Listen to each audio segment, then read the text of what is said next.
All right, I think this is the last clone that I'm going to purchase. This is the Benchmade Full Immunity clone from Temu. I mean, the box looks good, packaging looks good. The knife itself, for $10 or $15, it's a pretty good knife at that price point. If the actual Benchmade wasn't $260, then if it was somewhere in the under $100, I would buy the real one. But for like $30 or $40, you can get a really good knife, and you know what the steel is made of. You know what the scales are made of. There's just too many unknowns with these clones that I don't really like. I mean, it says M4 right on it, but there's no way they're making clones with actual M4. And it's my understanding that the full immunity should have aluminum scales, and these are just flimsy plastic. It's nice to be able to get the feel of a knife that you might potentially spend almost $300 on, but it is not something I can support anymore. There are a lot of good brands that are making good knives with decent steel for under $100, or even under $50. There's a lot of good knives that you can get. You can get a lot of offerings in D2 steel that are under $30. I mean, the reason I'm not going to do any more clones. It is fun to check them out. It's fun to make these videos. It's fun to show you guys that some of the knives from Temu, some of the clones, the imposters, they are pretty good knives. They are well built. Even this one, there's barely any blade wobble. There is some, but it's barely there. And this clone, it is actually on bearings, which is kind of cool. And this little lanyard, I don't know if I like that, but even the down to the lanyard, they replicated that pretty well.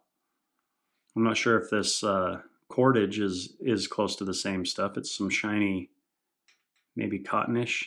Probably not. Probably polyester of some kind, but it's kind of garbage. Most likely going to take that off. It is a short enough knife that it's a 3-finger knife, so a thicker paracord lanyard with maybe a snake knot or something thicker on there, it might offer something. But this dinky little thing, these little beads, what the hell?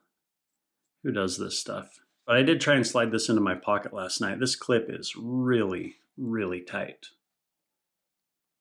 It's not a bad thing, but it doesn't slide in. I was just wearing shorts.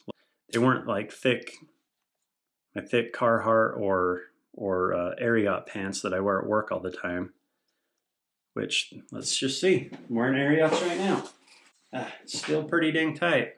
This little Benchmade Full Immunity clone, I think this is the last clone I'm going to do, at least for a while. I'm going to focus more on budget knives from reputable companies. I know they're probably still going to be made in China or Taiwan or somewhere else, but at least I will know what the steel is made of. Any Civivi under 50 or 60 bucks is going to beat the shit out of this knife. There's no doubt. I mean, let's see, I have the Mini Praxis. I think it's about 30 bucks. And it's got a D2 blade, G10 handles. It's a sturdy knife. There's one more little thing that came with this Temu order that I thought was kind of cool. And I don't know if this is a clone of anything or not. I just found it on there. It claims to be titanium. And it takes the number 11 X-Acto blades, and it came with 20 replacement blades and a little keychain. Maybe just something to throw on the top of my toolbox or in a small tool kit, or possibly a first aid kit. I'll probably still continue to get little knickknacks like this off Temu, but I am not going to be getting any more clones from Temu. Someday, if Benchmade ever brings their prices down, I might get one of their knives. I will give this an honest review. As far as the clones that I have got from Temu, this is pretty solid. Almost all of the Benchmade clones that I've purchased, they were among the best out of all the clones from Temu. Like, share, subscribe. There will be a lot of budget knives coming up.